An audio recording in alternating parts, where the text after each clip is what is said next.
I'm going to 3D print the lemon tank from the last video and compare them directly, while also sharing with you what I think is the best way to 3D print tanks.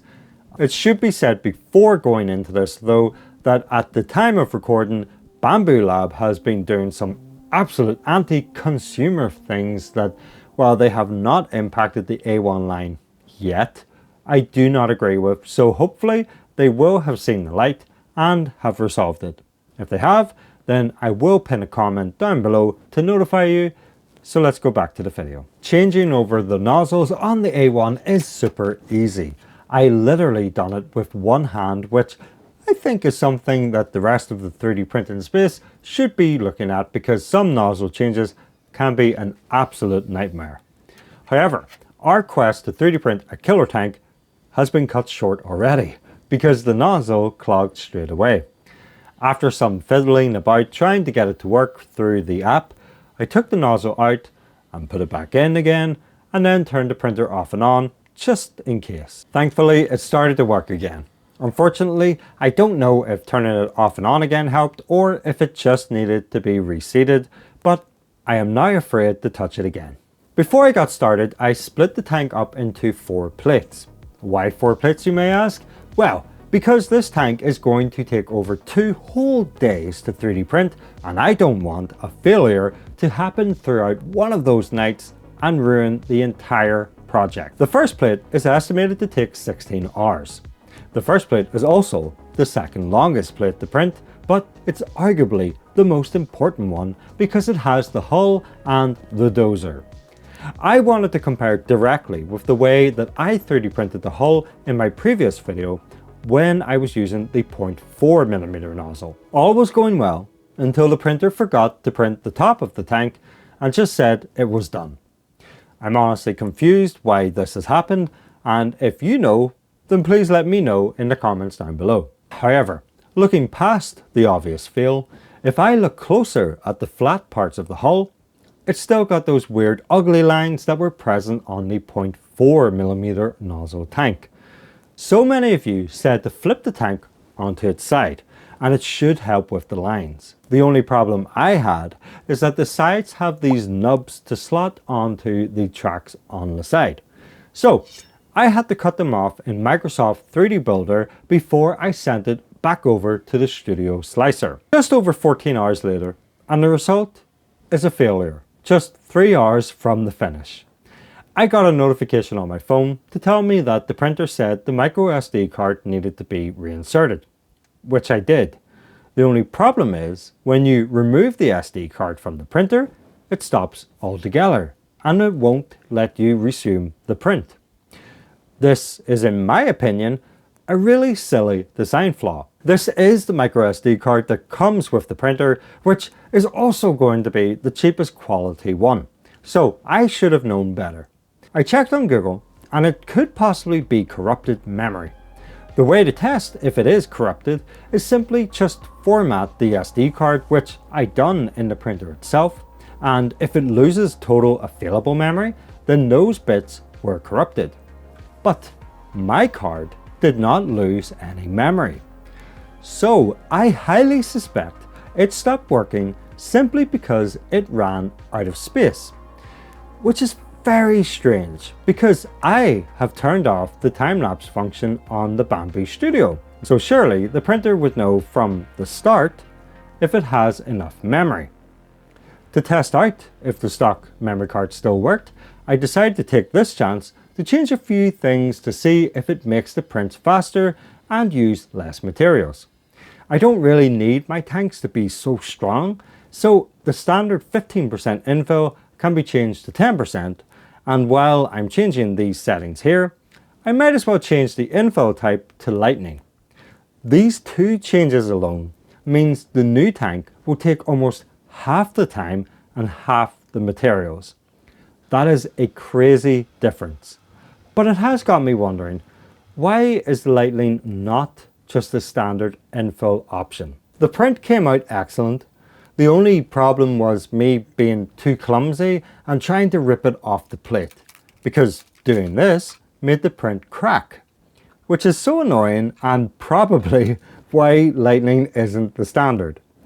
I will glue this together, but I will have to just remember for future prints not to be so rough. What I can say is that printing this tank hull on its side has taken care of all the issues I had previously with the weird lines on the top, and it looks really, really good. However, I have noticed something which I'm not too sure how it has happened. The back of the tank keeps getting these weird seam lines which aren't in the slicer, so I'm confused why it's happening. If you have any ideas, please let me know in the comments below. I personally want to FDM print my tanks so that I have as little assembly needed after. So I loaded in a pre-built hull that I have 3D printed before with the exhaust already on it.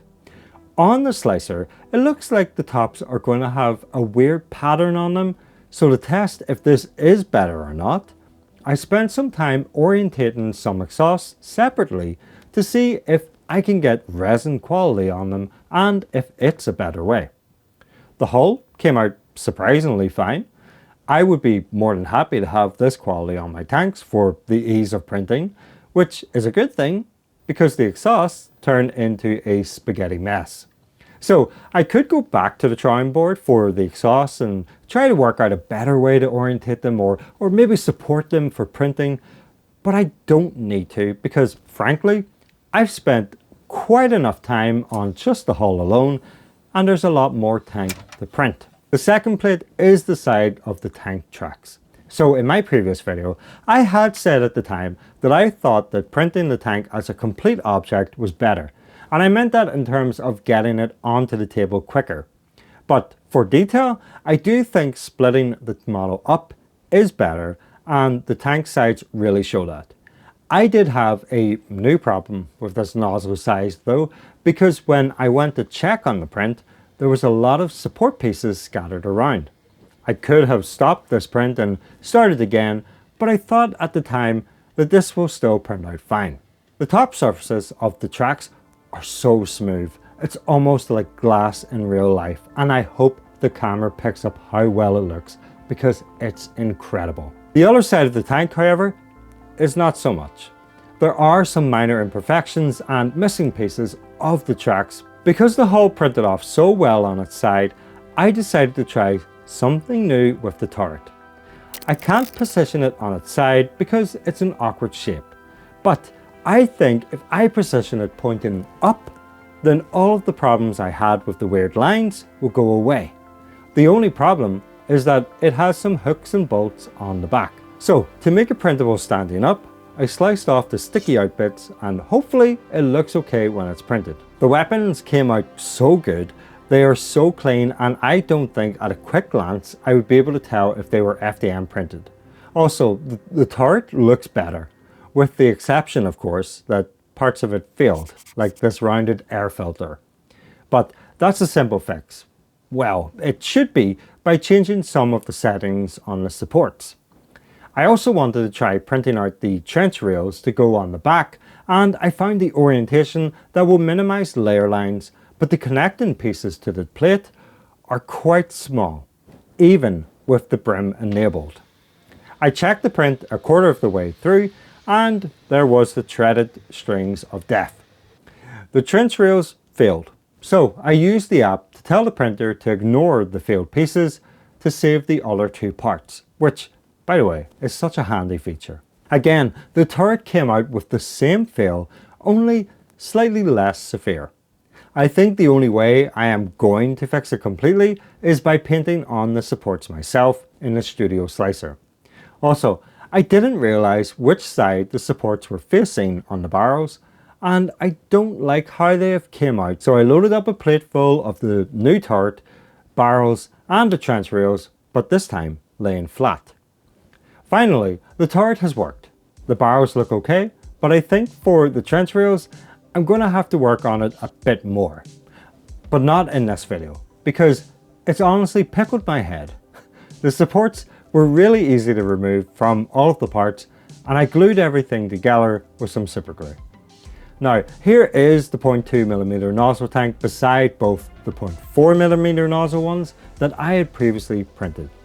I can see why so many of you commented to use the 0.2mm nozzle, and here it is beside the resin version of the tank. Just while I'm showing you the comparisons on screen, if you do want to join possibly the best Discord in the multiverse, then scan the QR code on screen or click the link in the description down below and become a Patreon. But I am actually really interested to hear if you think the 0.2mm nozzle is really worth it, seeing them side by side. To me, I think personally for tanks, I might stick with 0.4. And if you want to see how it was printing these tanks with the stock nozzle, then you should watch this video next. As always, I just want to give a huge thanks to all my Patreons and channel members, because without your constant support, absolutely none of this is possible. And I'll see you all in the Discord.